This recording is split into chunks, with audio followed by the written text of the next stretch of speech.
Alright, I just wanted to make a video giving you an idea how I did the holes for the pegs on the legs.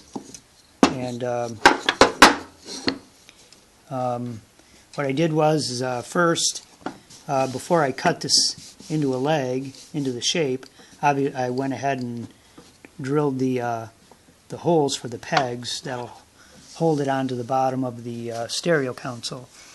I don't have my leg, this was what the leg used to be right here. I don't have that. I don't have the one where I had pulled out these pegs, and then so there were holes, and then I took the drill press and aligned this on the drill press so that the drill bit would go right into the hole, and I adjusted the depth on the drill bit so it would go into the bottom, so it would drill a hole in a piece of wood right, in the same depth in the same spot.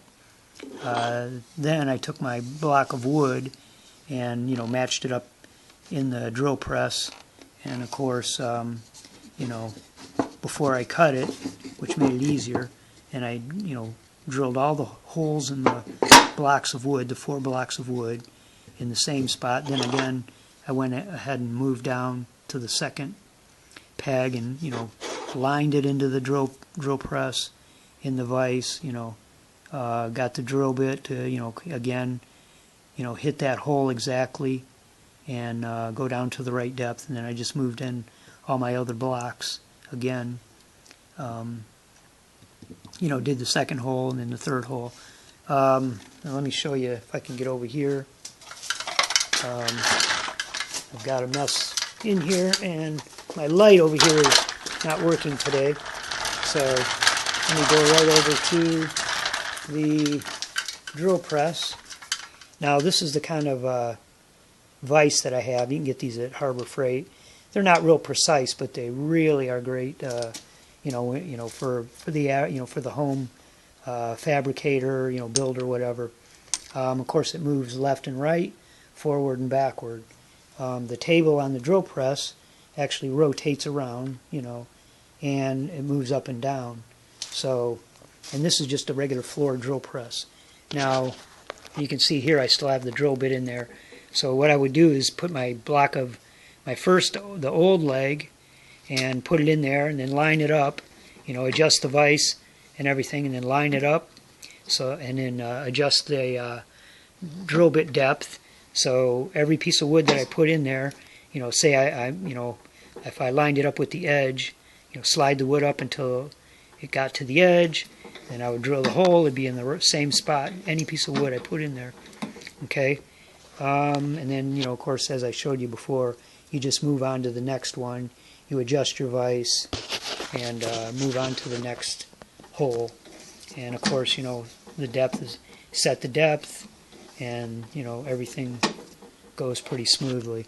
It just it's a little puzzle that you have to figure out how you want to set everything up. But you need one of these vices, and you can get one of these cheaper one at Harbor Freight. And also I like the floor model drill press. I can move it around anywhere if I have to. And if you're squeezed for space like most everybody else I know, you're probably going to have to move it. You don't have a nice big area, bench or something that you can keep it on. Let's see if I can get back over here. But that was pretty much what I wanted to show you as far as the legs on the stereo console. And as soon as I get my belt, I can go ahead and finish sanding this, and this will be all ready to the next step will be trying to match it up, which will, this isn't real precise, the cuts aren't real precise, but they'll do. This is a area where not very many people are really going to notice all the minor details. Nobody's going to be in there down there measuring everything, but as you can see, it's this was cut on a contractor saw, and it's not really bad. But I have met people who could do stuff like this with a handheld circular saw. I couldn't, but I've seen people build really nice furniture with a circular saw. Anyway, so that's about it. I just wanted to show you, how I got the holes drilled in and to the right depth in the right spot. I didn't have a dowel jig. I know you can get a dowel jig for new wood, but I had the old piece of wood and I just used that as a jig. But the piece of wood again that I had pulled the dowel rods out and drilled a hole all the way through the wood, and that's how I aligned my drill. So after I aligned the drill and the vise, I actually put this on top of the wood that I was going to drill, just as a just to make sure, as a backup. Because if I don't do it twice and have ways of checking it twice, it's easy to make mistakes.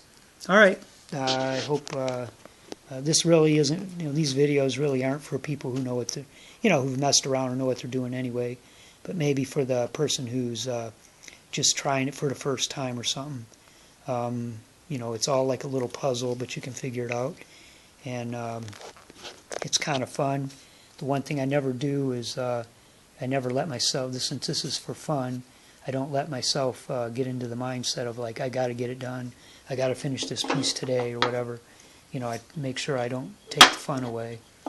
And, so I just do it as I feel like it. If I want to work on it for 2 minutes, like I've said before, I work on it for 2 minutes and that's it. If I want to work on it for, a couple hours, then that's fine. And if I get to where I just, I'm feeling like, I don't want to work on it anymore today, then that's no problem, because it's all meant for fun. All right, hope that gives somebody a little bit of an idea.